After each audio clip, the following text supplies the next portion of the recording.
So I checked the weather forecast today and I found out that we've got a 100% chance of rain for tomorrow, which is pretty rare in this country. We get about 2 feet of rain a year, so for the most part it's fairly dry. It's a semi-arid part of northwest Texas. But I decided to get out here today and start plowing my food plot and preparing it for this winter. You know, the preparation part is never over when you're doing wildlife photography. And so what I hope this serves as for the wildlife in the area is a food source, mainly white-tailed deer. In about another month or so, when this really comes up, these deer ought to be hitting it all the time. So I came out here today, got it plowed. I'm using a pretty simple setup, just a garden spreader to spread the seed. Then I've got an old harrow that a farmer gave me to cover the dirt over the seed. And we get a little water on this thing, it ought to pop up about a week and start getting green. But you can see here, this is my feeder I put in place. It's just a simple gravity feeder that I feed corn out of. And then the deer will come in here, either eat wheat, eat corn, and then hopefully be in range to photograph. If you look over here, I've got a little bit of work to do, but this is the blind that my son and I started about a year ago. We had it brushed up really good with weeds and stuff, but it all fell off during the storms this spring. But a pretty simple setup.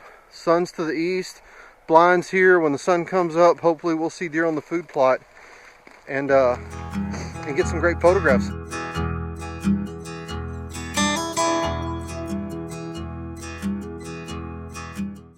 That rain that falls is really important, especially to try to save. So what I've done here is I've installed a water cistern. What happens is rain falls on my metal roof, it'll go down through the gutter. The gutter flows down, or the water flows down through the gutter and has this first flush adapter where all the sediment and stuff and the dirt from the roof can go first. I can empty that out later. Once this bottom pipe fills up, it flows over into the tank. And this tank holds about 500 gallons of water. It's amazing how much water comes off of a roof. But once this tank fills up, you can see here how I've got it plumbed. I've got one valve that comes out straight that once I put the adapter on, I can hook a water hose up to for landscape water.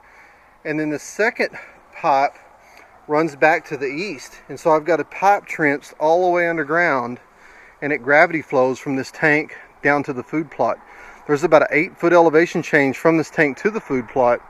And so I can gravity flow water down there.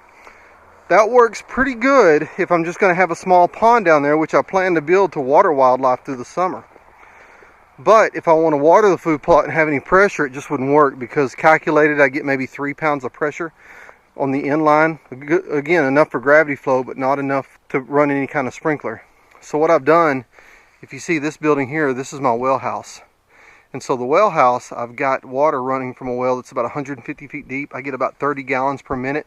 And so what I've done is I've created a valve box where my water line runs. So I've got a valve in there that I can shut water off going back uphill to the cistern. And then I've created a connection that I can hook a water hose into it. So all I've got to do then is just turn the water on in the well house, and then pump water into the line. It'll pressurize this line, and out at the end I'll be able to run a sprinkler off of it. And so even though if we miss the rain tomorrow, I'll come out here tomorrow, even hook a sprinkler head up, turn the water on, water it real good. The water's free, comes out of the ground, it's good quality water, and I should be able to keep good green food plots all year round. Even in the dead of winter, when nothing else is alive, this food plot ought to be able to attract wildlife of all sorts.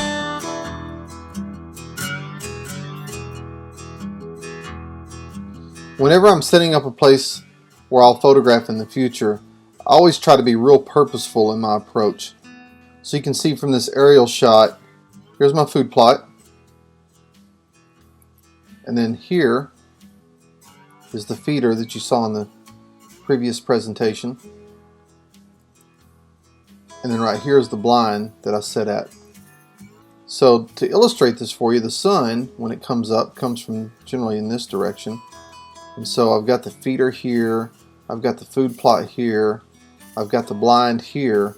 So what my hope is we'll have deer and turkey and quail or whatever else come out here, so they'll be well lit by the sun and they'll be right in front of the blind.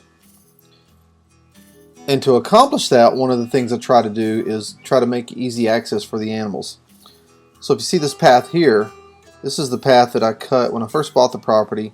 I cut a trail through the property to make it easy to walk through so you don't have to stumble over grass and weeds and brush and everything else.